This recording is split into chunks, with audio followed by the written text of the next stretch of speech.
Hey guys! So this is a tutorial on the Sparta hair. All it is a half up, half down kind of look. So the half up is going to be 2 twists on the sides and then a Dutch braid on both sides that goes behind the ear. Promise you, super easy. Let's get right into it. Okay, so we're going to start off with parting our hair right down the middle. How I do it is I'll line the comb or whatever I'm using to my nose, find the center of my head, and then I will split the hair down the middle. It'll take some time. If you can't find it right away, I always try and get it perfectly. Afterwards, I'll literally line up the comb to my nose to see if it works. So after I've parted it down the middle, I'm going to do the same thing, but in the back. This does not have to be perfect at all, promise you. All this is separating the hair that you're going to be using and the hair that you're not going to be using. It's just to make it easier for yourself. I personally always mess with my hair even if it's not supposed to be there, so it just makes it easier. And yeah, it just gets the hair out of the face. Okay, now this is the first step on actually doing the hairstyle. You're going to want to find the arch of your eyebrow, find that tip, and from there, you're going to go in a straight diagonal line and you're going to be parting your hair all the way to the end of your head.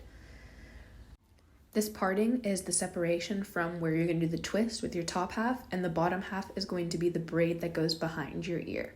This is just so that it makes it easier for yourself to kind of get the hair out of the way and so that you know what are the 2 sections you're going to be working with.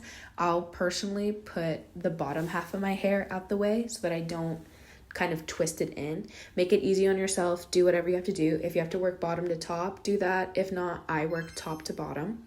From here, because I have curly hair, I have to put gel and wet my hair to actually kind of do any sort of hairstyle. So do what you have to do for your personal hair. Then from here, this is where I find my framing pieces. Do not, and I mean do not under any circumstance, put the framing piece at the root of your parting. It's going to go over your eye and it's going to look bad. Don't do it. You're going to find that arch again from your eyebrow, and this is where you're going to pull the framing piece. The framing piece shouldn't be in front of your face, but it should be on the side. The whole point of a framing piece is to actually accentuate your cheekbones and to really slender the face out. So make sure it's not in the way of your eyesight. It should be on the side. Then I personally put the framing piece away from my face. And now, remember how we didn't put it at the root? This is why. From here, you are going to twist your hair inwards towards your scalp. This is going to create a sort of halo effect and continuously adding hair all the way to the back of your head. Every once in a while, I'm making sure that the top of my head is kind of combed down. I'll use my hands and I'll make sure that every piece I add doesn't leave a little bump. You want to make sure that this is seamless as possible, and you're going to go all the way to the very, very back of your head. The reason we're going all the way back is so that it doesn't create like a pigtail. We want this to be a really sleek look, which is why we're going to go all the way to the very, very back. So once you have absolutely no hair to twist, this is where you're going to add in your hair tie. You can either use one of the small plastic elastic ones or a regular hair tie. I have really thick hair, so I always have to use a real one. And then to make sure that the hair stays in place, I'm going to split that ponytail in 2, and then I'm just going to pull it. Just like that, so that it goes in a tight way and I know it won't come out during the show day. Then from here, this is where I'll fix my framing piece. You can save this to the end, do it whenever you want. Wow! Now it's time to work with the bottom half of my hair, so I'll do that same thing that I did previously. I'll put the hair out of my face just to make sure it's not getting in the way of what I'm working with. I'm going to re-wet my hair and apply gel again. You don't have to do this. Do whatever works best for your hair. If you're a hairspray person, put some hairspray in before you go into this next step. If not, stick with gel. Now here is where we're going to start our Dutch braid. You're going to do it as any other braid. You're going to find your strand, and then you're going to take that strand and make it into 3 parts so you can actually start the braid. The difference between a French and a Dutch braid is a Dutch, instead of bringing that outer piece on top of the middle, you're going to bring it underneath. This is going to create an effect that the braid actually stands out from your hair rather from braiding from within.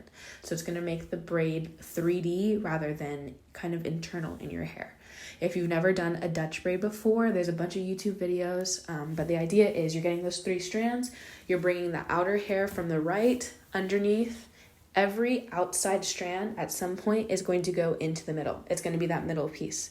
And then continuously adding hair to each section.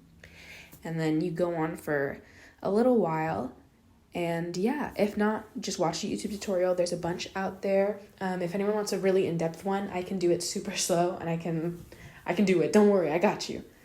From here, you're gonna want the braid to go all the way to the kind of end of where you tied your hair from the back.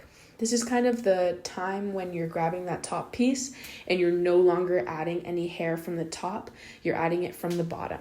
The idea is you're pulling out all the hair away from your ear. So everyone's ear is going to be kind of exposed. And then once you have all the hair that's to the back of your ear, this is where you just start going down with the braid. You're no longer adding any more hair. You're just going to start braiding all the way down. And yeah, so in this next section is me literally just braiding those 3 strands all the way to a normal braid. So we're no longer Dutch braiding. Once we get to the point of our ear, you're bringing it on back all the way down till you're done. After the braid is fully finished, you're just going to tie it off. I'm using a small elastic band. And then from here, this is where you can kind of puff out your braid. You're going to pull those ends, and then you're just going to make it a little bit bigger. And yeah, you're all done. All you have to do is the same thing on the other side. And yeah, woohoo, have fun.